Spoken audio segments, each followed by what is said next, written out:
Wall Street banks are still sabotaging Donald Trump's plan to roll out the Clarity Act. They have once again refused to negotiate with the, quote, crypto industry, but Scott Bessent fired back with a Wall Street Journal opinion piece, making a pretty strong claim, guys. So let's just dive straight into it. Let's start breaking this down. I will start with, I think, my newest favorite Twitter account, Eleanor Terrett, at least in regards to what's going on in Capitol Hill. As I've told you guys, I think I'm a little burnt out with the Clarity Act story. It seems to be as delayed as all of the negotiations we are seeing from Trump in the Middle East. And it seems like we hit a new stumbling block, guys. So this is the current state of the Clarity Act, at least being reported by Eleanor Terrett with Crypto America. She goes, update. Actually, some context here. Remember, we covered, I believe it was either the beginning of the week or probably the end of last week.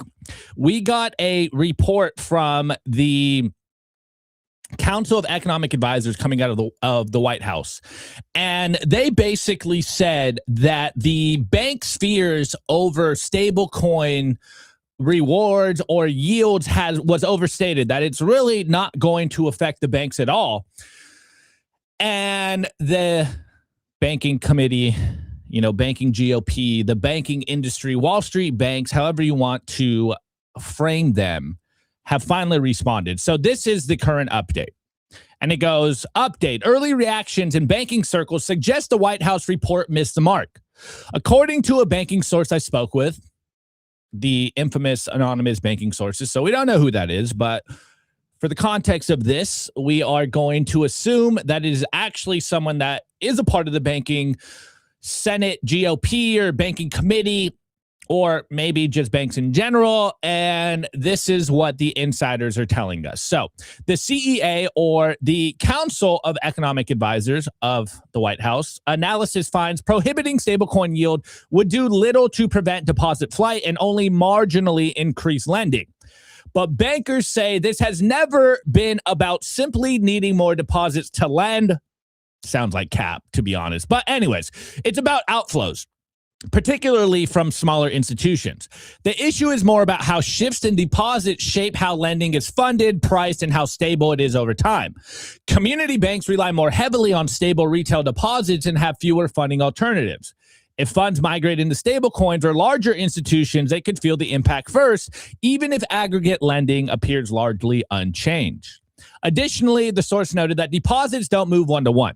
While the report finds most stablecoin reserves recirculate into the banking system, bankers are arguing, that they don't always come back in the same form. Losing a stable retail funding will change how credit is funded and deployed, even if that shift doesn't immediately show up in aggregate lending data. Of course, more to come on that front. Meanwhile, Coinbase's CPO, or Chief Policy Officer, is doubling down, telling Eleanor that the report is a net positive for banks. Quote, the facts matter, and it's good to see the Council of Economic Advisors confirm that stablecoins aren't a threat to community banks. Stablecoins are a big win for consumers and a big opportunity for banks. Rewards are critical to preserving those benefits. I might have a slightly different take here. As you know, I'm a Bitcoiner. I want to see people use Bitcoin, but the last year or so, maybe the last couple of years, I think I've come to terms with the fact that people want to use stable coins. That's just the fact, guys. People want to use stable coins, though. In my mind, a stable coin is basically just a digital dollar. It's just dollars, basically. I mean, there's really no difference, in my opinion. But what is interesting to me, just on this current update of where the banks are standing on the Clarity Act, again, we've been hearing for the last, I don't even know, weeks at this point, that the Clarity Act is about to pass. The last kind of, self-imposed deadline was Easter Sunday, so 4 days ago. We were supposedly going to get the market structure bill, or the markup structure bill, basically where, they propose what they want to do and then it's combined, and then it will get voted on the Senate, and then eventually it'll get passed, or rather, signed by Trump. The interesting part to me about this, though, is that And not to say that all banks are one monolithic entity, but it's almost safe to say that they kind of are. Anyways, that is probably just a very rudimentary view of what's going on. But what is interesting, again, is remember the idea of too big to fail in 2008. So just keep that in mind.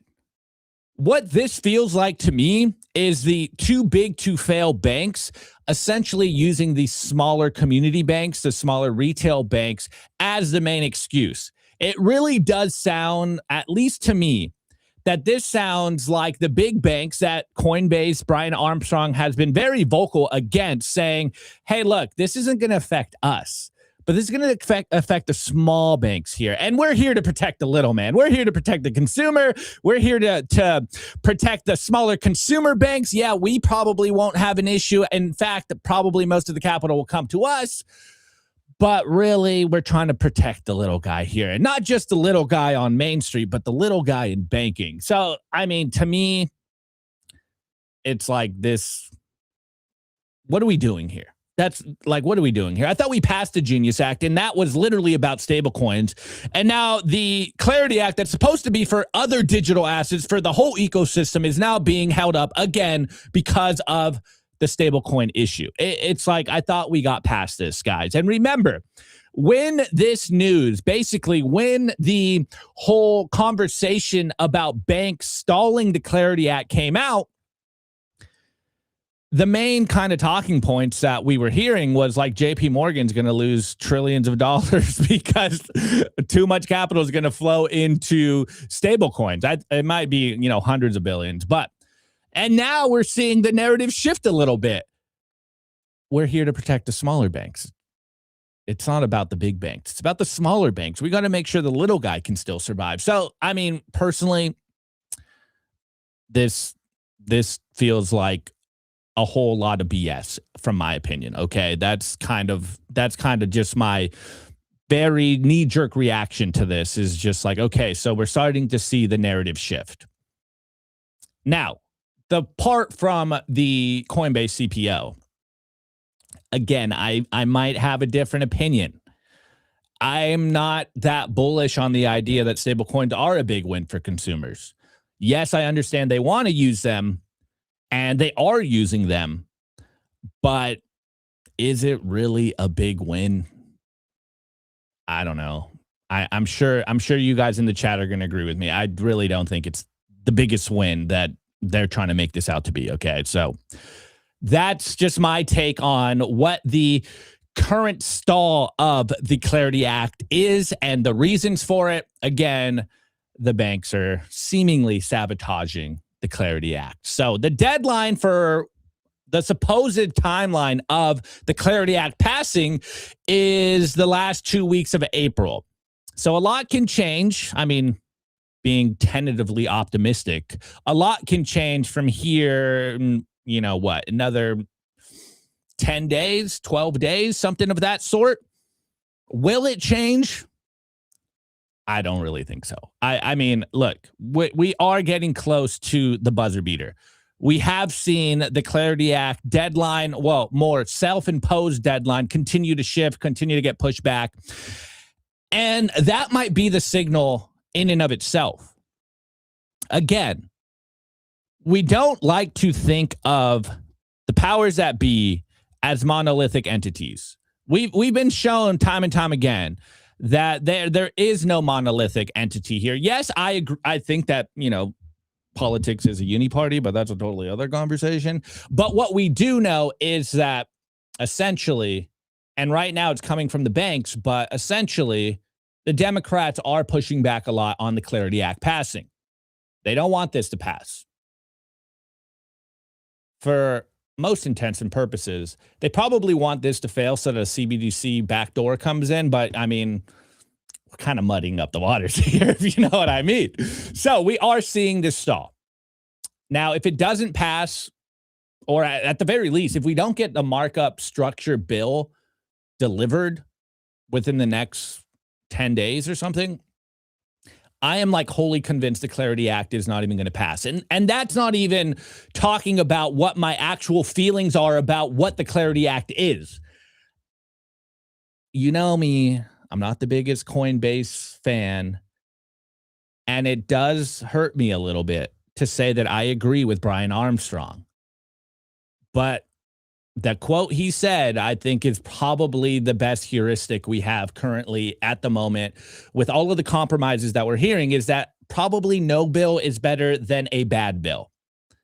And at the very least, the clarity that we wanted probably has already been released by the SEC and the CFTC, that, you know, Bitcoin's a commodity and they're going to organize and make sure that what they implement is going to treat Bitcoin like a commodity. Yes, they added some shit coins, whatever, you know, I guess we got to take a little poison with our medicine here, but that's kind of my general feeling here. So, but enough of how I feel, enough of the current update. Let's catch up to what Scott Bessent said. So this tweet came out yesterday around noon. You know, this is 2:25, so noonish Pacific time, around, you know, 2:30 Eastern time. And then we got this tweet here. Oh, actually, this came out before. Wow, my timeline's messed up. Okay, so I think what Eleanor Tarrett's reporting is what the backroom conversations are, because this came out before we got the breaking news. And here's Scott Bessent. He goes, Congress has spent the better part of, all right, I got it, the better part of half a decade trying to pass a framework to onshore the future of finance. It is time for the banking GOP to hold a markup and send the Clarity Act to President Trump's desk. Senate time is precious, and now is the time to act. So it looks like the banking GOP, the Wall Street banks, are wholly ignoring what the U.S., I always forget this, Secretary of the Treasury is saying. And he dropped a Wall Street Journal article called Digital Asset Rules Need Clarity. Now, I would read you portions of this, but I don't have a Wall Street Journal account, but you can see a little bit. It goes, digital asset rules needs clarity. U.S. financial regulation sets the standard for the world. Congress needs to act to keep it that way. But I do have a couple of updates of people with tweets, and I tried to, I tried to, I don't even know if I can say, I tried to read the article. Maybe I need to just give Wall Street Journal my money, apparently. But here is kind of the breakdown of what I saw a lot of people talking was actually in this article. And it is, I better have liked it. Here we go. Okay. 100% with Secretary Scott Bessent, pass the Clarity Act, protect consumers, ensure the U.S. dominates in digital assets. So that's basically the takeaway, right? Pretty much the whole takeaway of what the article is. Do we really need to read a Wall Street Journal opinion piece by the Treasury Secretary, Secretary of Treasury? I always forget. But we'll read. I got a little bit. Okay, we got like the first paragraph. So here is the framing. The U.S. has long shaped financial markets. Clear rules, credible enforcement, and a willingness to adapt to innovation have made the American approach to market regulation the world standard. But maintenance of this leadership is far from guaranteed. To preserve it and rise to the challenge before us, Congress must pass the Clarity Act. Senate floor time is scarce, and now is the time to act. The one thing I do fully agree with, and I think this is not so much a opinion. Bitcoin is the shitcoin. Lol. What is not an opinion here is that statement of what the U.S. does sets the precedent for the rest of the world. Whether people love the U.S. or hate us, whether there are enemies or there are frenemies, what we do does set the standard, which I think is the most important part in your mind to frame this conversation, which is why I keep saying no bill might be better than a bad bill. Because if we get bad legislation, if this Clarity Act gets pushed through with all of these different compromises that we've heard from the banking GOP, which I believe, you guys could fact check me in the chat, which I believe that Nancy Pelosi is the head of, this could do way more damage than be a positive for the industry. It could really set us back more. Though the idea, if you're more positive about the Clarity Act passing, is once it passes, a lot of capital is going to get released. A lot of people that are waiting on the sidelines that are maybe unsure of this industry, of this ecosystem. Now they finally have clear rules of the road with quotes, and they will finally feel comfortable to deploy capital. This is what I think this is why the whole industry is even covering this news story, is because it seems that's the thesis at the very least. And hey, we've been wrong a lot. There's been a lot of things that we've directionally been right, but sometimes in actuality, it happens a little different than we think it's going to happen. But in theory, once this passes, capital will be deployed into Bitcoin and potentially a lot of shitcoins. So this is why I think everyone is on pins and needles waiting to see this happen. Further, this is one of the big pushes from the Trump administration. Again, they want to be the world crypto capital, Bitcoin capital of the world. And if we do get very favorable regulation here, capital will be attracted to the U.S. and they can maintain the dominance that they've maintained. Again, capital flows to where it's treated the best. And before I hear you guys say like, oh, Opti and Simply Bitcoin and the whole team and all Bitcoiners are cheering on the state, you guys are disgusting. This is where we are right now. We can acknowledge that this is happening and at the same time not necessarily be the biggest fans of this and push for the best regulation possible. I don't think that those two ideas are mutually exclusive. I think you can realize that, yes, I am a separate money from state person. I am a hardcore Bitcoiner. But if they're going to pass laws, then we should probably have Bitcoiners there to make sure that it doesn't hurt us. It's really not that complicated in my mind. And I have a 42 IQ, okay? So going further, most bills are bad. So yeah, 100%. So going a little further, we have David Sachs responding to this. Of course, the ex-crypto czar, his time is up in Washington as the, quote, crypto czar. Now he's on I forget what it's called, like the Developmental Science Board or some other made up, new council. But this is David Sachs. And he goes, the Genius Act signed by President Trump last year established U.S. leadership on stablecoins, which is why I'm so confused that the Clarity Act is being held up because of stablecoins, but I've already flushed that out. Going on, the Clarity Act, also known as the market structure legislation, would do the same for all other digital assets by providing clear rules of the road. Secretary Bessent is right. The time to act is now. Senate banking, and then the full Senate should pass market structure. I'm confident that they will. And then President Trump will sign this landmark bill into law. Now, I might not be as confident as David Sachs is, but again, I wasn't in those rooms. I don't know what's going on behind the scenes. So it's the only reason why I'm bringing up David Sachs here is because he is the ex-crypto czar. I'm guessing maybe he knows a little more than we do. So, we're just going to get his take here. And here we have Senator Cynthia Lummis, the Bitcoin senator. And she goes, again, interesting framing here. Secretary Scott Bessent says it best. Now is the time to act. We have the administration, the momentum, and we've made bipartisan progress. Congress must pass the Clarity Act now. So that is the current update. That's where we currently are with the Clarity Act. If I wasn't doing this show alone, I would do a poll of like, do we think this is going to pass? So I'm going to do the 1, if you think it will pass by end of April, 2, if you think it's DOA. And then I'm going to keep going and you guys tell me in the chat. They did 18 months of research. It has to be true. Oh, you're talking about, yeah, Adam Back apparently is Satoshi, according to, was it the Wall Street Journal, BBC? I forget. Bloomberg? Forget which one it was. So that's in the cultural side. I don't think I'm going to cover that. We don't need to know who Satoshi is. That's the whole point. Anyways, 2, Dr. Daniel. Yeah, DOA. I agree. So I know that the politicians, the senators, even some Bitcoiners are very bullish on the Clarity Act actually passing. Maybe it's just my knee-jerk reaction. Maybe it's just my heuristic, my kind of first premise of I don't really trust politicians that much.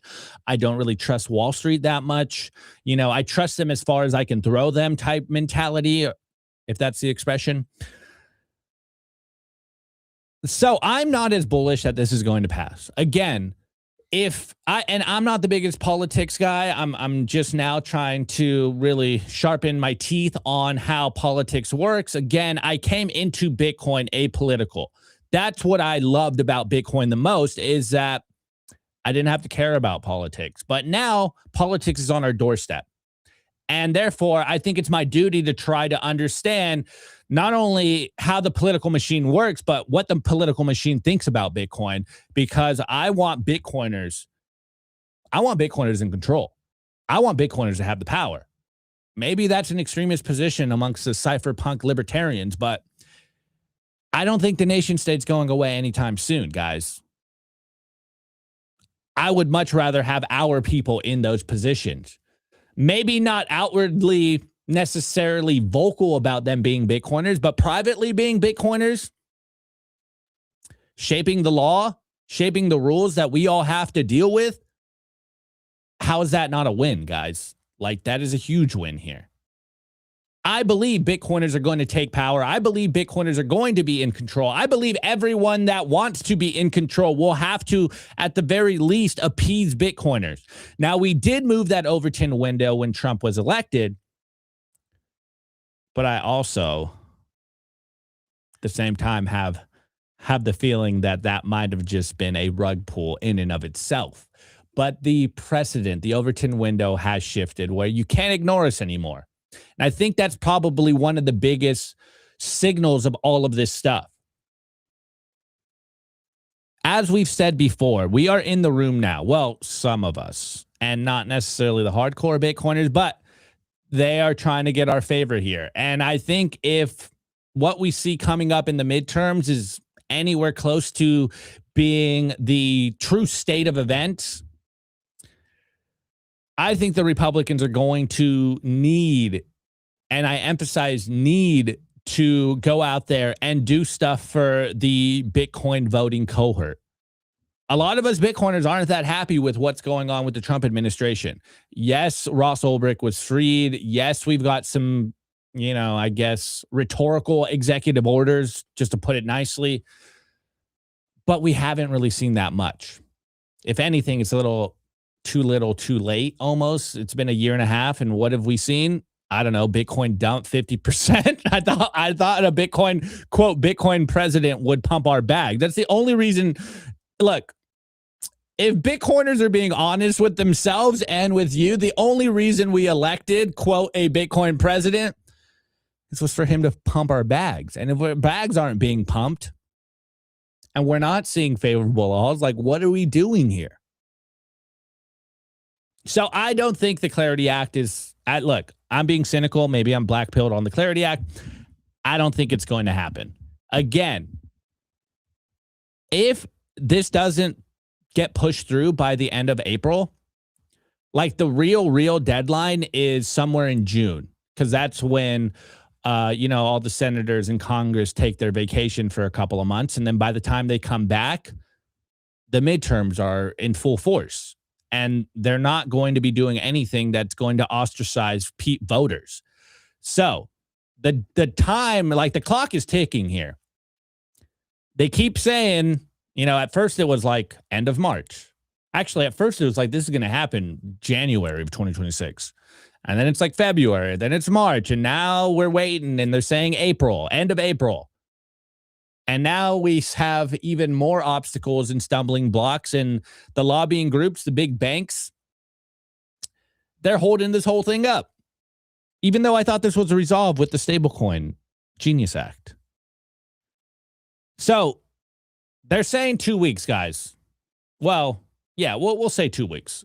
They're saying, hey, the last 2 weeks of April, this is going to go through. They're very optimistic about it. And of course, maybe they have to be. Maybe it's their job to be that optimistic, but it's my job to just give you my opinion on where we currently are and what I see coming down the pipeline, and I just don't think it's going to happen. and further. From what I've seen of the Clarity Act, at this point, I don't even think I want to see this pass. I think this is going to do more harm to us than good. Maybe, potentially, if it does pass, I guess non-zero chance, we do see some capital deployed into Bitcoin and like, hoorah, number goes up, bear market's over. I'll eat some crow. It's fine. I'm happy to be wrong on this if it does attract capital. But maybe this is just my left side of the bell curve showing here.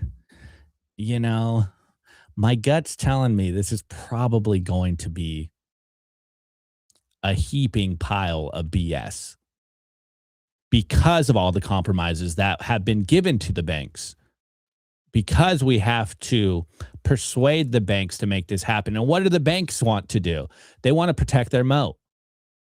That's why I find it so interesting that the Eleanor Terrett note or the update is, oh, hey, the big banks are actually saying, or the banking GOP is actually saying, look, we're here to protect the little guys. The big guys are going to be good, but the little guys, they're the ones that we are worried about. And it's like, okay. Literally, what's the saying? What's the expression? The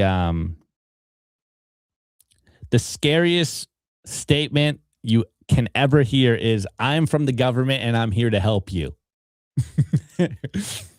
I think this is where we are, guys. I think this is where we are. Let's see. All right, I got a couple ones in here. 3 if you don't care. Yeah, actually, you guys are more bullish than me on the Clarity Act passing. You guys are way more bullish than me on the Clarity Act passing. But hey, you know, that's what makes Bitcoiners in whole a healthy community being nice, is because we don't have to all disagree. We don't have to all agree. We can disagree as long as we all are working towards the betterment of Bitcoin, trying to see Bitcoin adopted, trying to see Bitcoin used. That's the most important part. So that's where we are, guys.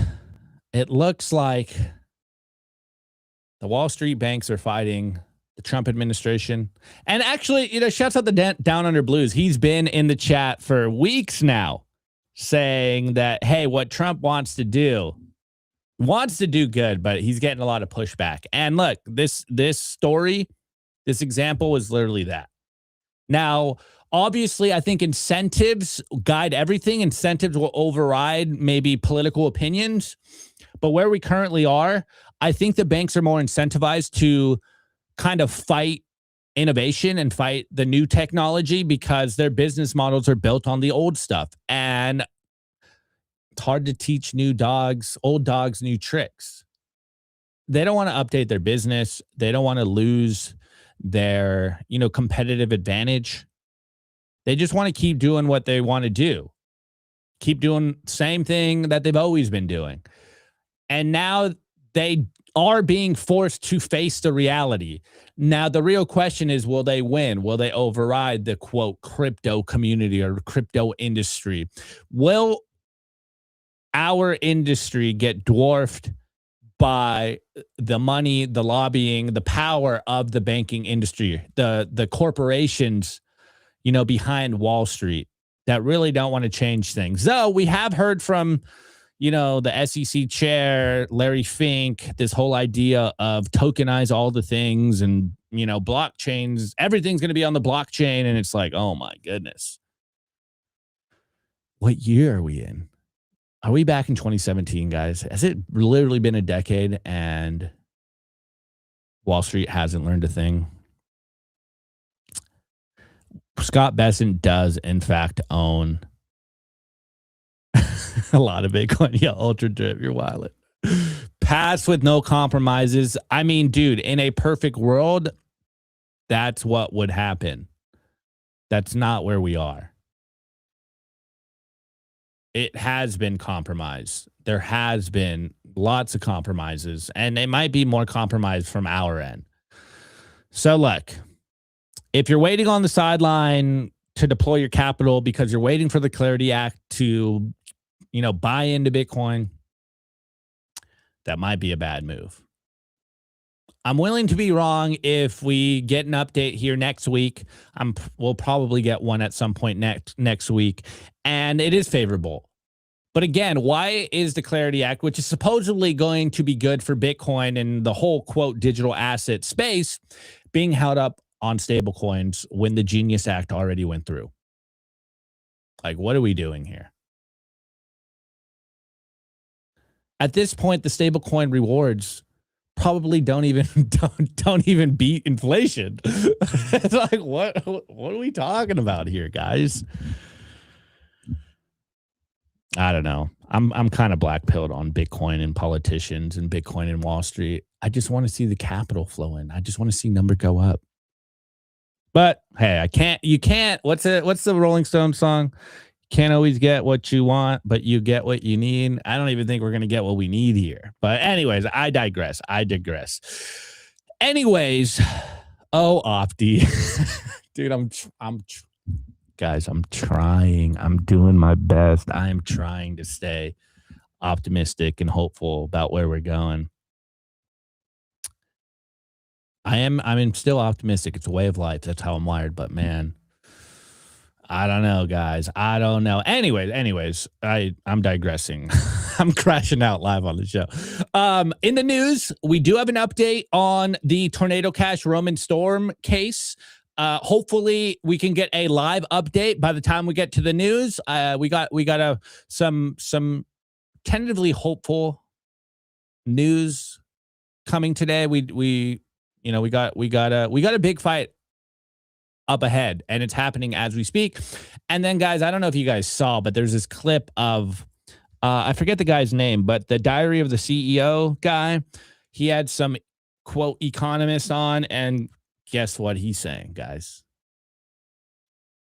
Bitcoin's going to zero. You just love to see it. You love to see it. And then in the culture, to wrap up the show, I'm going to basically do what I did yesterday, but with the updated numbers. And again, everyone, sorry for what happened yesterday. We have no idea what happened.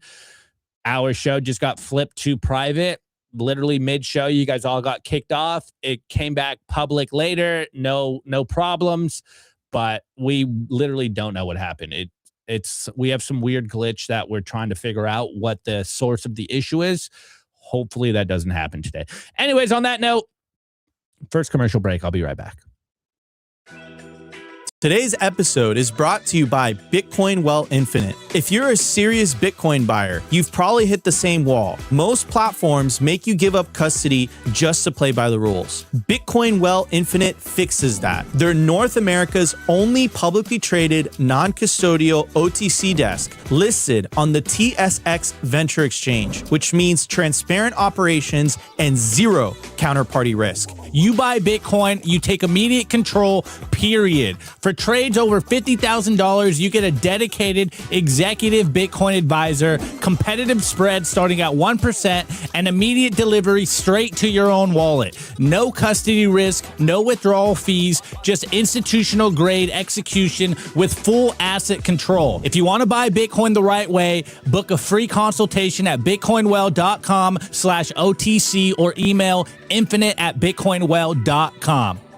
I want to give a shout out to our partner, Stampseed. Is your Bitcoin in cold storage really secure? Are your seed phrases really secure? Stampseed's do-it-yourself kit has everything you'll need for you to hammer your seed words into commercial-grade titanium plates instead of just writing them down on paper. Paper is fragile. Titanium plates are strong. Your words are actually stamped into the titanium plate with this hammer and these letter stamping tools. Once the words are in, they aren't going anywhere. No risk of the plate breaking apart and pieces falling everywhere. Titanium stamp seeds will survive nearly triple the heat produced by a house fire. They're also crush-proof, waterproof, non-corrosive, and time-proof. And now you can customize your titanium seed plates. You can upload your design or logo, and they will laser engrave it on the back of your seed plate, the opposite side of where the words are. Stamp your seed on Stampseed and use promo code SIMPLY to get 15% off anything on the stampseed.com store.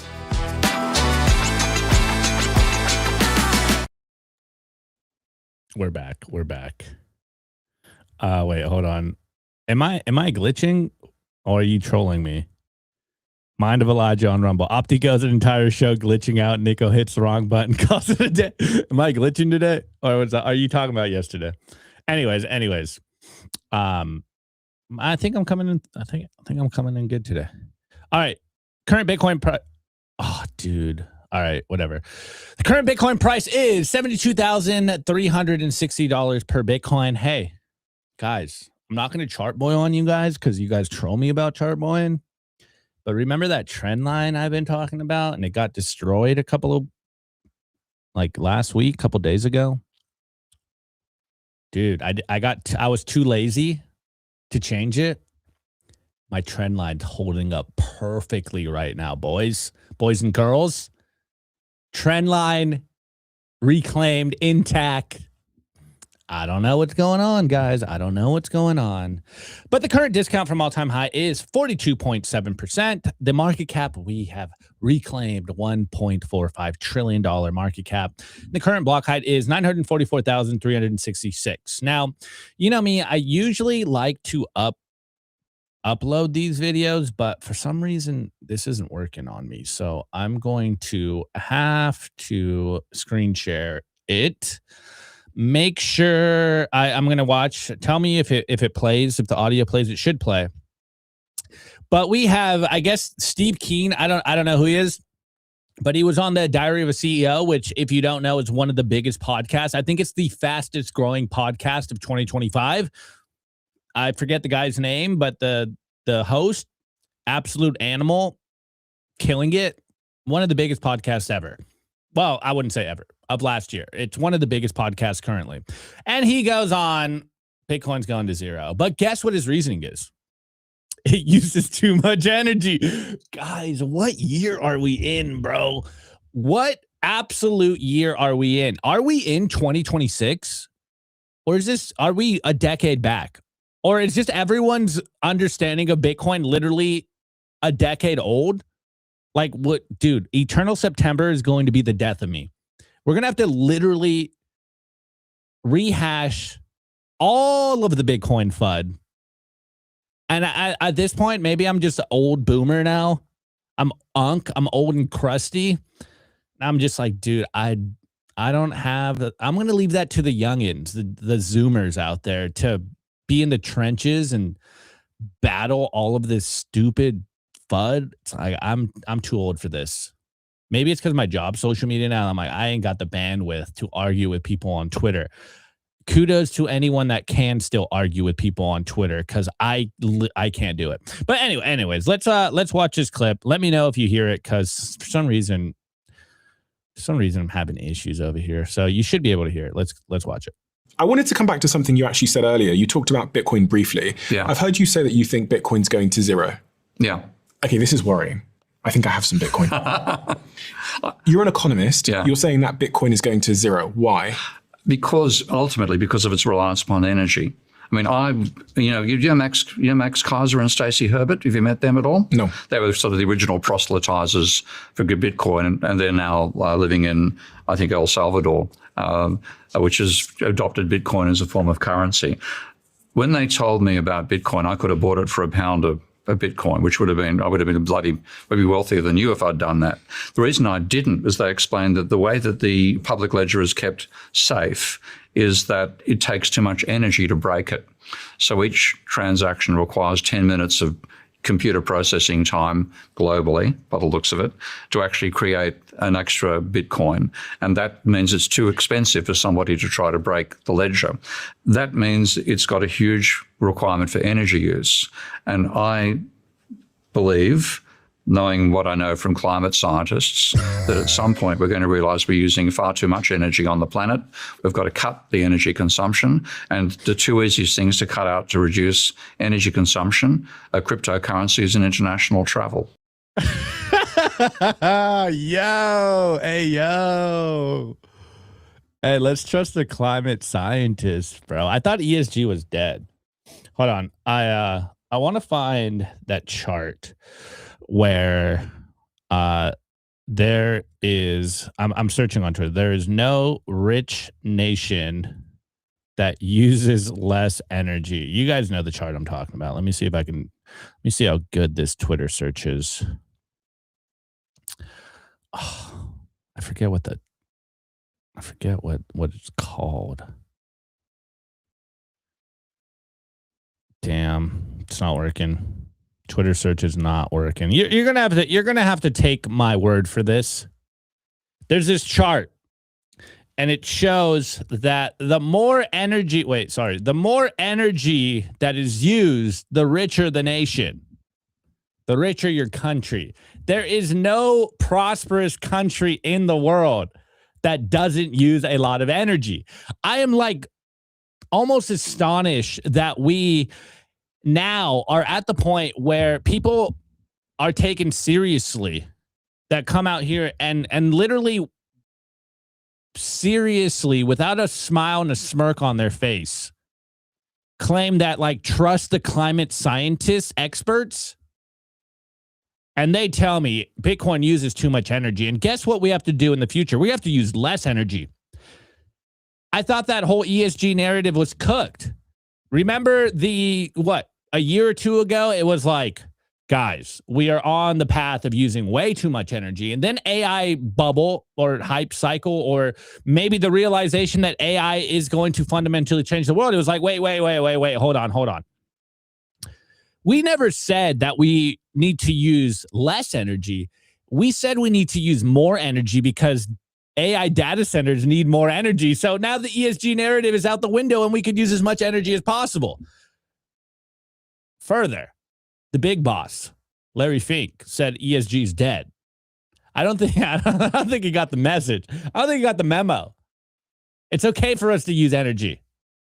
Now, being a little less sarcastic about it. And, you can believe what you want, whatever side of the aisle you want to be on. But I think he exposed himself. If anyone wants to control your energy, sounds like a collectivist to me. But what do I know? Maybe this hat is lined with tinfoil and you just don't know. Okay. I'm trolling. You know what? Actually, I'm going to troll harder. I don't even care. Like, I'm not going to take what he's saying seriously because it's ridiculous. Okay. Sorry. That's just how I view things. You know what I heard when he said this, besides just the ridiculous climate scientist stuff? And I think the only reason we're talking about this, and I want to talk about this, is this is on the Diary of a CEO YouTube, which is one of the biggest YouTube current Bitcoin podcasts. Let me see if I can find how many people watch this hot garbage.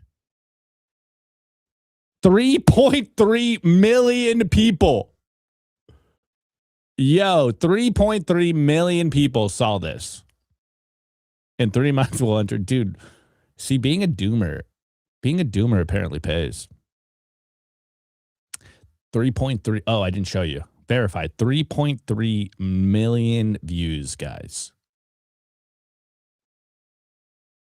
People thinking Bitcoin is going to zero because of my energy, because of my climate science experts. We got a long hill to go. But again, you know what I heard? I heard sunk cost fallacy. I heard someone that didn't buy Bitcoin at $1 and now is like, I missed the boat. So what am I going to do? I'm going to name drop climate scientists and say, hey, bros, I wouldn't use that because, hold on, checks notes. It uses too much energy. What? Man, guys. Actually, there was a good set. Let me see if I can find this quote. Someone said something while I was watching the clip. It said, thank you, Koi Cowboy. I appreciate it. I'll pull that one up. Here we go. This is the one. The real Don D goes on to explain how Bitcoin works and displays he doesn't know what he's talking about. That's the best heuristic for any of this stuff. If you talk to people, they ask you, about Bitcoin, or they try to tell you about Bitcoin. You just ask very simple questions, and very quickly you come to the conclusion that they really don't understand what they're talking about. This guy missed the train at $1. Bitcoin's at 72K. He could add a 72,000% gain if my math's right? I'm pretty sure that's how that works. And now he just decides to go on and FUD Bitcoin because it's going to use too much energy. Remember when they used to say that Bitcoin was going to boil all the oceans, or that Bitcoin uses more energy than Denmark?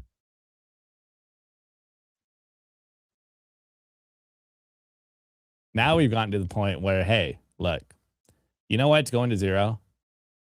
Too much energy. We should just unplug Bitcoin because it's going to boil the oceans again. Actually, I thought it was already supposed to boil the oceans. Remember that one research paper that said that by, I believe it was 2025. That was the date, that by 2025, Bitcoin was going to use all of the world's energy. We'd have no more energy left. Yo, what are we talking? 7.2 mil percent? Damn. Yeah, okay. 72x. Okay. Sorry. 72x is 7.2 mil percent, right? Good. Yeah, this is a good comment. Yeah, let's just ignore the fact that the banks are using more energy than Bitcoin. But hey, they're fine. You know what would be a better idea? Yo, real Dondi. Oh, man, that's a good one. You know what would be an even better idea than being afraid of Bitcoin using too much energy and that's why it's going to zero? What if we just unplug the banks? Has anyone ever thought about just unplugging the banks? I think our lives would be a lot better. Just unplug the usury-based financial system. I think we'd be living in utopia, but what do I know? Anyways, these people are idiots. Opti thing, it bored. Yeah. All right.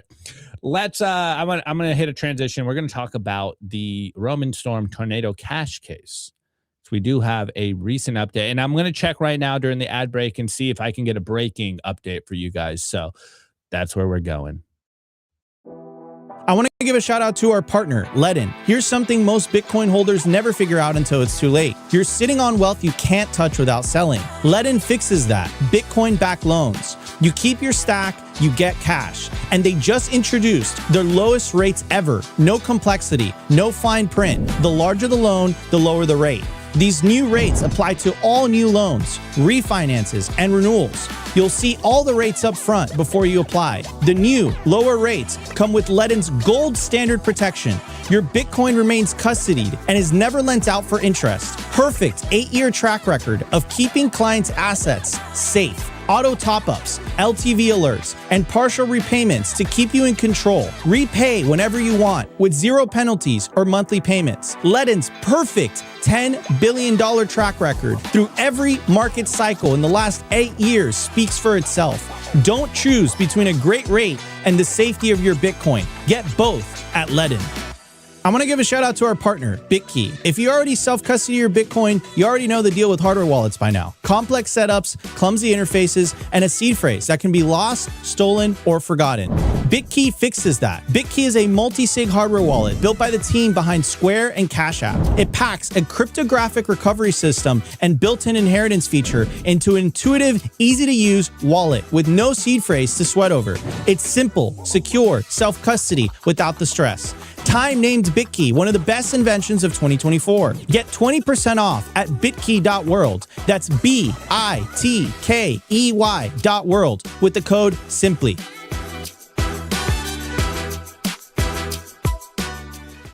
Okay, before we go on, I do have to clarify that I was right the first time, all right? Shouts out to Down Under Blues. $1 to $72,000 is 72,000%, right? Is that how the mouth is? You guys can argue in the chat, but I'm pretty sure I was right the first time. Okay, I was pretty sure I was right. Okay. Anyways, enough of me doing the victory lap here. That I can do some basic maths on a chart. Here is an important thing that is currently happening as we speak. Okay, this is literally happening right now as we speak. So, shouts out to The Rage. You guys know I'm a huge fan of The Rage, led by Lola Leets. Both of those accounts, I think, are accounts on Twitter that you should follow if privacy, freedom, coverage of what's coming out of Washington, D.C. in terms of politics and legislation around Bitcoin and freedom tech. If that is something that you care about, I highly suggest you follow at The Rage Tech, or what's their website? therage.co. You could subscribe to their newsletter. They don't pay me. I just like what they're doing. Okay. I have no connect. I've never met Lola Leets. I have no connection to her. I just like what they're doing. This is, in my opinion, probably some of the best journalism, actual journalism in the Bitcoin space. It is a little more hardcore than, your average like CoinDesk journalism, but that's why I like them. So The Rage tweeted this morning about the same time. Wait, is this the same time? Yeah, it is. Okay, that's interesting. Literally the same exact time. Wait, hold on. Let me double check. Sorry, I'm fact checking. Yeah, how about that? All right, before I get into it, how about this? How about the dichotomy here? Treasury Secretary Scott Bessent at 8:03 this morning tweets the Clarity Act needs to pass. Then we got The Rage at 8:03 this morning tweeting this. Today, the future of free software will be decided. At 10 a.m., Thurgood Marshall Courthouse, a judge will decide whether Roman Storm's conviction will stand. If so, quote, the government would criminalize the publication of decentralized software in violation of the First Amendment. You can read all about Roman Storm's motion for acquittal at the link below. Code of speech, privacy is not a crime, free Roman Storm. Totally agree with this. As we've covered for a long time on this show, when this story first came out, we were very vocal on the idea that, there is a precedent being set right now. There is a war on privacy currently. And I vividly remember seeing some people in the chat being like, simply shitcoin. Like, why are we talking about an Ethereum privacy mixer? Like, what are we doing here? And we just had like a premonition that this was a precedent. This was going to be a landmark case to further attack privacy on Bitcoin later on. And what did we find out? A couple months later, we saw the Samurai Wallet dev case. And we all know what happens. They're literally in jail right now for at least 5 years. Could be a little less depending on, of course, good behavior, et cetera. But they're in jail currently for 5 years for creating privacy software. So when this story came out, we were very, I think ahead of the curve amongst most Bitcoin maxis, Bitcoin only. We're like, this is not a good thing. And here we are. He's trying to get acquitted. And I do have some updates. We do have some updates. So Roman Storm's hearing for acquittal is in progress. We will update you as soon as we can. That was at 10:20. The latest update that I just found, this was just dropped 7 minutes ago. We got updates. The judge has not made up her mind. The court convened for over 3 hours, but the judge ultimately did not come to a decision on whether Roman Storm should be acquitted, stating that she had not yet made up her mind. Most importantly, the judge indicated early on that she was not convinced of the defense's First Amendment arguments. Big oof. The following discussion was based around the definition of an overt act, as well as on the question of venue. Does using New York City-based infrastructure hosting give SDNY jurisdiction over Storm's alleged criminal conduct if the hosting itself was not alleged to be a part of the crime? Do inaction or failure to act constitute behavior in furtherance of a criminal conspiracy? Overall, Judge Judge Falia asked much detailed questions on both sides. Whether Storm's motion for acquittal will be granted remains to be unseen. So we are still waiting. No update yet. I mean, kind of a decent update. maybe it's a good sign that it's getting pushed back, that she hasn't made up her mind. At least it's a good show in the sense that, they didn't make up their mind and then make sure that the data, the evidence fit what they wanted the result to be, which seemed to have been how the initial court proceedings went. If you remember the coverage from the rage that we were, showing you guys, that seemed to be the general idea, that they had already made their mind and they basically used the evidence, cherry-picked the evidence to get the results they wanted, which was, of course, a guilty conviction.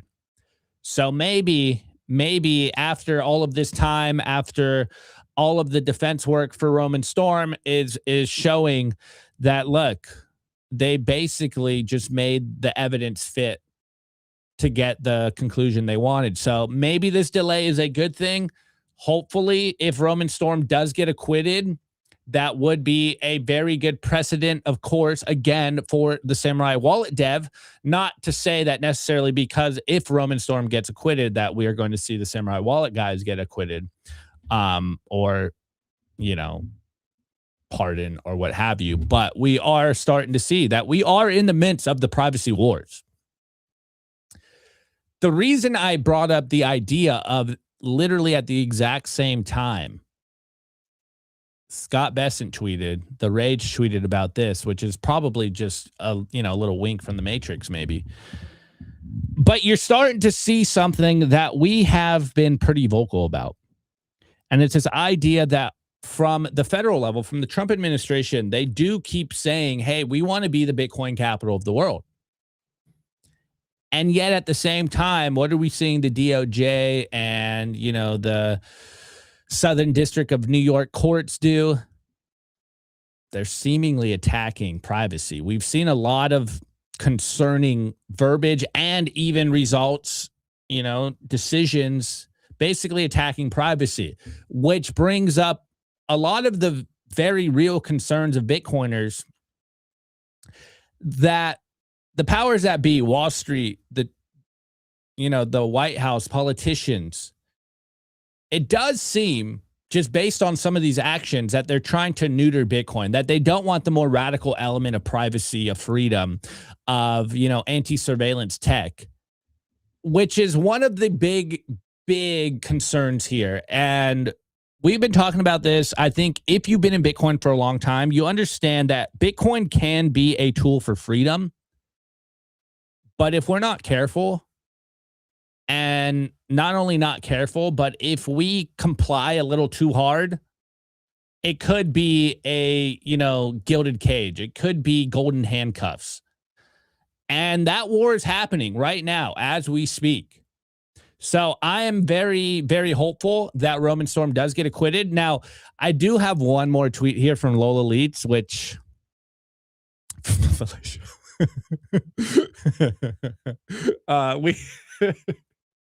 we are, I forgot. I gotta be serious, dude. Don't make me laugh.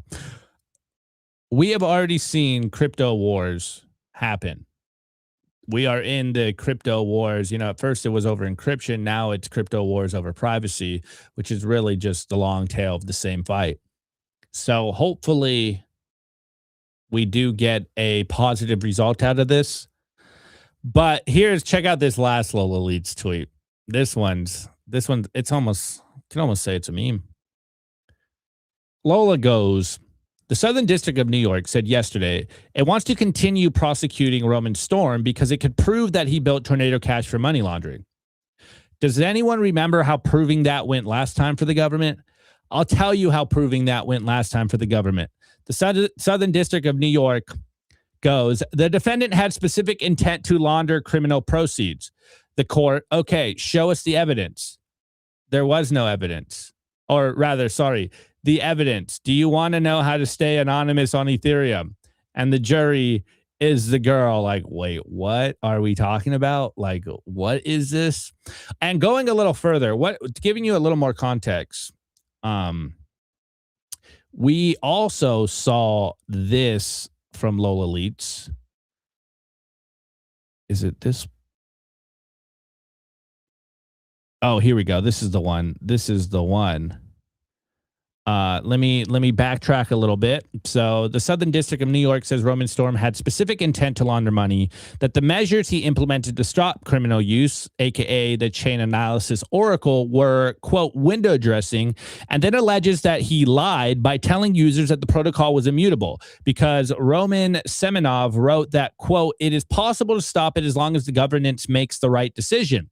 Who is this governance, I ask you, and why is Tornado Cash still running? And what is the evidence for his alleged intent? So far, the only evidence for this at trial was a T-shirt with a washing machine on them. Now, read the quote tweet. She goes, the U.S. government says there is, quote, no evidence that chain analysis sanctions Oracle is effective at stopping criminal use. Dude, we might have gotten a W out of all of this. I mean, we might get a couple W's if Roman Storm is acquitted. So, reading here. In short, the defendant's reaction to criminal use of his company was window dressing at best and outright misdirection at worst. It was nothing like Cox's robust and 98% effective mechanism for dealing with known infringement. Indeed, there is no evidence that the limited screening mechanism the defendant put in place here was effective at all. And there's ample evidence that he both knew it would be ineffective when he implemented it and knew it was, in fact, ineffective after he implemented it. Dude, did the U.S. government just admit that chain analysis doesn't work? That infamous black box known as chain analysis might have just got absolutely nuked off the top rope by the Southern District of New York. Dude, did the SDNY? Wait, hold on. Let me think about this. What legal obligations do I have? What? Can I get in trouble for saying this? I'll say it broadly.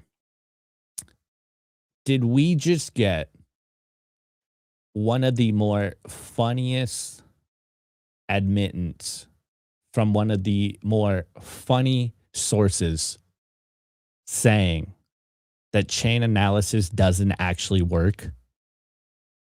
Boys and girls, this might be a W. The struggle is red, guys. It truly is. Anyways, if you don't know the context, for years, there's been a lot of speculation that chain analysis doesn't actually work, but the U.S. government, the DOJ, et cetera, they continue to use it to arrest, quote, criminals in the space. They continue to use it to stop money laundering, et cetera. And we don't know what goes on in chain analysis. I think if I remember correctly, the numbers were something like, someone fact check me, but it was something like 60% accuracy on this, or rather it was more like 60% inaccurate and 40% accurate. And we use this in court cases as being like 99% dead on evidence that a crime was being committed. We might have just seen Southern District of New York admit that chain analysis doesn't work. Brutal L here. Actually, brutal W. So we'll see. Hold on. Let me fact check, or let me see. I'll update the rage real quick. Maybe something came out. Nope, not yet. Okay. No new news. Maybe I'll cover it tomorrow. If something comes out, I'll make sure we're updated on it tomorrow. Okay, guys. For the Friday show, we'll make sure I update you guys on that case, since I'm emphasizing how important this is. On that note, I will update you guys on where we currently stand with the ETFs, because we did see a huge launch yesterday, and then I don't know what happened to the show. Literally, guys, someone's making fun of me. I think it was JJ, our reigning cash maxi on Rumble. JJ, he's like, lol, glitch. Why would we shut off our own stream? Dude, answer me that question. We didn't do this, all right? It just did it by itself. Whatever. I'll be right back. I want to give a shout out to our partner, HIVE Digital Technologies. Fueled by clean energy, HIVE has quadrupled its global Bitcoin mining footprint and channels that same scale into high performance compute, where their AI cloud is now ranked #1 in the world for network performance. At HIVE, you've got dual engines, Bitcoin and AI humming, roaring, accelerating in unison. They're lean and mean, they're green and clean, and they're rewriting the playbook on sustainable digital infrastructure. You can catch the latest buzz at Hive Digital Tech or at hivedigitaltech.com.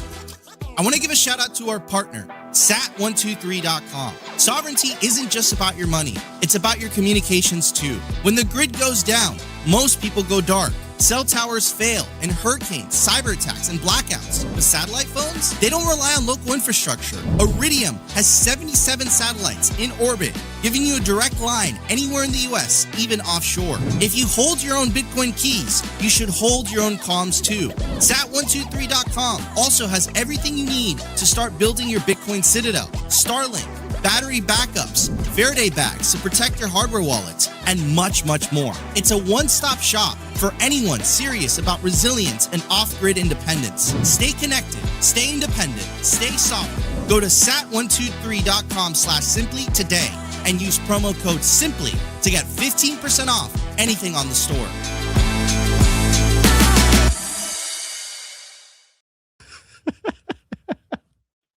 Yo, man. What is it? Minimalize, man. That's a funny comment. All right, sorry, dude. Stop making me laugh, guys. I can't read the chat. I forget. I got to be serious. Remember, I get yelled at for laughing. People don't like my laugh. They don't like me to have fun here. We can't have fun. Gosh, fun police everywhere. Anyways, I was covering this yesterday, and then we kind of had to wrap up the show really quickly. But I have the updated numbers. The only reason I'm starting here is because of this line: top 1% of ETF launches. Estimated 30 million.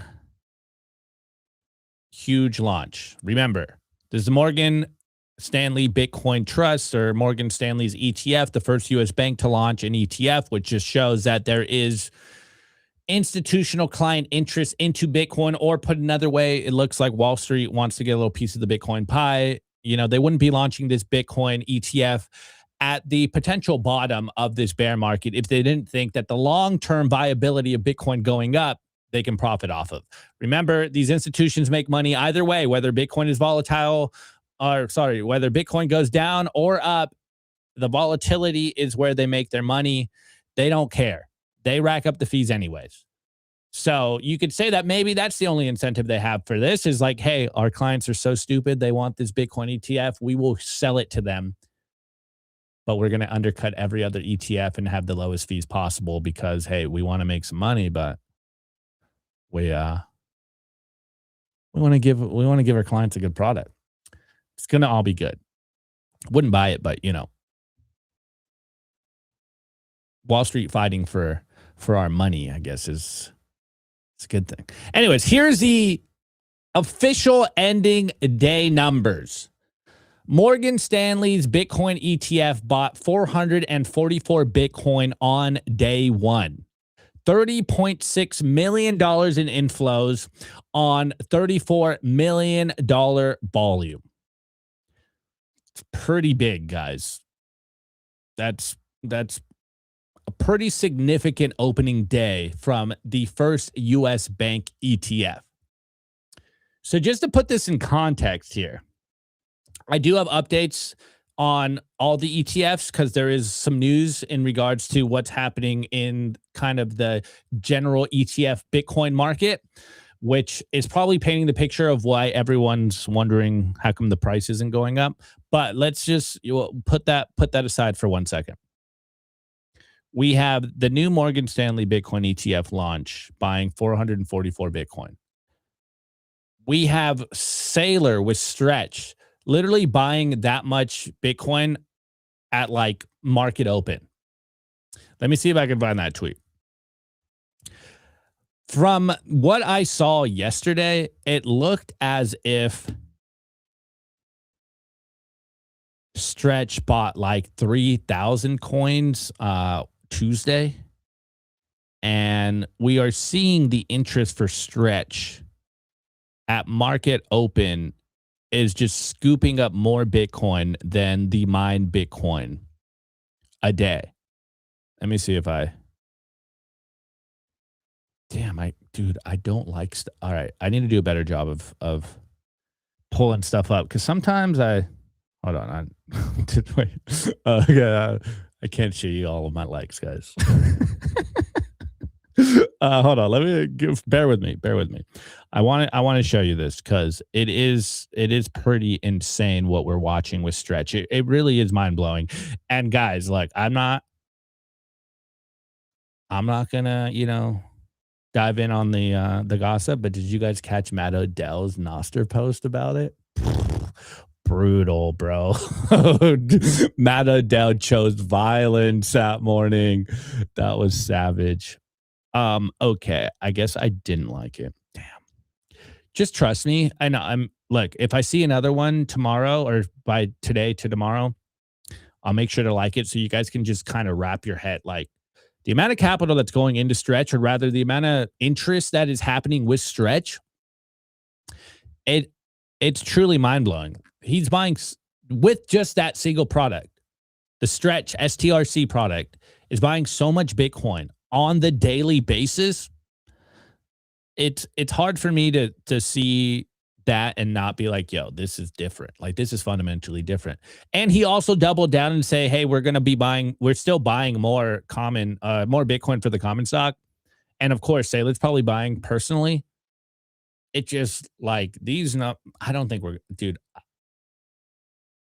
Do I got to show you my trend line? Dude, I know I was wrong about the top. I know I was wrong about the 4-year cycle, but I really don't think the bear market's going to last till October, guys. That's all I am going to say. But anyways, to give you kind of a general update, and this is probably most of the signal. So remember, we have been following along the kind of general ETF inflows because they have held up pretty good. They've actually been pretty bullish throughout the last, 5, close to 6 weeks when this war started.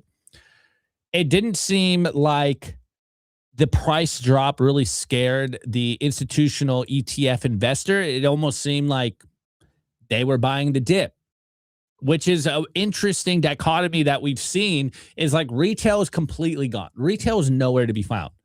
Retail is, out to lunch. They're not interested in Bitcoin, but the institutions are dropping Bitcoin products, buying Bitcoin through the ETF inflows, positioning themselves to be the leaders in Bitcoin space, or at least about to drop some Bitcoin products. Like the Charles Schwab is about to drop Bitcoin trading within a few months. It literally feels like the foundation, the stepping stones have been built so that huge capital can come in. And I know a lot of people have been saying in the chat, like, hey, do you guys even buy Bitcoin anymore? Like, does anyone even buy Bitcoin anymore? Because like, why isn't the price going up? And I'm like, I don't think retail is in control at all anymore. For the last 2 years, I don't think retail has been in control. I think it's these institutions. And yes, they are playing some paper games, as the Jane Street story that we've talked about in the past has proven, as the GameStop Coinbase story has proven. Yes, there is, naked shorts happening. Yes, there is potentially more rehypothecation in the system than we even believe. And now we are starting to see that, yes, overall, the ETF inflows have been very good, but we got some brutal numbers here. Oh, hold on. Shouts out to Bitcoin News for covering this one. Bitcoin ETFs have recorded a $283 million in outflows in the last 2 days. So like, Sailor's buying tens of millions. The Morgan Stanley ETF bought tens of millions. But we're seeing 200, almost 300 million of outflows from the general ETFs.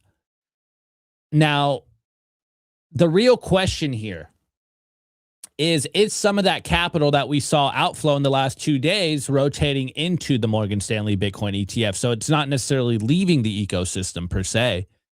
Maybe they're trying to get the, 0.14% fees.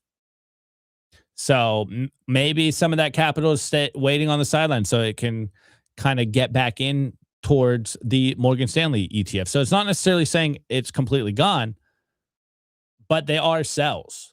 Remember how the ETFs work. Those would be considered sales on the open market. Now, is there some rehypothecation happening? Most of them are being custodied with Coinbase. Is there more than 21 million coins on paper? Is there more sells than actually underlying Bitcoin assets? Could be. And that's usually why the hope is for the Clarity Act, is that we do get some good regulatory clarity here, that we do get some clear rules of the road. And I doubt it would be like, the U.S. government saying you can't rehypothecate Bitcoin. Like, I highly doubt that's even a part of this conversation. But if it were, or maybe they do kind of the Federal Reserve, like 10% needs to be reserved, which still wouldn't be a good thing. It's still, not a good thing. But if we see any inclination of what the clarity rules might be based off what we're seeing from the Stablecoin Genius Act, it's going to all most likely be 1-to-1. So they will be barred from rehypothecating. Who knows? But even with all that being said, I hate to be the guy that quotes the OGs all the time, but one of my favorite posts is that Hal Finney tweet, literally like a week after, or it wasn't even a tweet, it was a Bitcoin talk forum, literally a week after Bitcoin was released. And he basically said, Bitcoin transactions will be as rare in the future as they are today. Bitcoin might get to $10 million. Well, Bitcoin will get to $10 million. And there will be fully reserved Bitcoin banks, and they will be fractional reserve Bitcoin banks. And the market will find out which one they want to use, which is basically saying the fractional reserve Bitcoin banks will most likely blow up and people will lose a lot of money and it's going to hurt for everyone. Or it might do the opposite. If we start seeing bank runs in Bitcoin, maybe we see Omega candle. Pessimist field. I wasn't even that pessimistic, bro. I think I've been actually kind of bullish here. Do I need to? Do you even have Bitcoin option? No, dude, I lost in a boating accident. I just like talking about Bitcoin. Do I need to prove my bullishness by pulling up a chart? How long have I been gone? You guys don't want to see the 1 minute chart, do you? Shit, why not? Why not? Let's have a little fun. All right, this is the end of the show. I'm only doing this because I have memed the 1 minute chart. Actually, I'm not even going to do the 1 minute chart. Here's my daily chart, guys. I don't know, man. I don't know. I'm starting to feel a little bullish here. Obviously, we got to get above 73.8-ish, I want to see Bitcoin at 75, and then I will be regardedly. I will be, hold on. I will be super optimistic. I will be incredibly bullish. But check it, guys. My trend line since the war. Wait, is that the war? No, that's not the war. When did the war start? It wasn't February, was it? War in Iran 2026. That wasn't February, was it? Oh, yeah, it was. Okay. So, dude, I got to stop second guessing my. Since the war, I have this trend line. And I put it up around, I don't know, somewhere, I think, early March. and it was holding up very strong. And then we got nuked March 27th. And I think I was on the show and I'm like, man, my trend line's broken. And I just didn't change it. I just kind of left it. I'm like, well, maybe it'll come back. You know, it kissed, came back down. We broke above the 50-day moving average. It's currently at 68.8K. Busted through my trend line. Pause. Yesterday, we did get a little pullback. But look at that, guys. Look at that magic. Dude, my magic lines, my astrology for men, holding up pretty good, boys. We are doing pretty good. Let's see. I don't know, guys. 1 minute chart's looking bullish. I trade that. All right. All right. All right. We need to get above 126K before I get bullish again. Yeah. I mean, dude, obviously.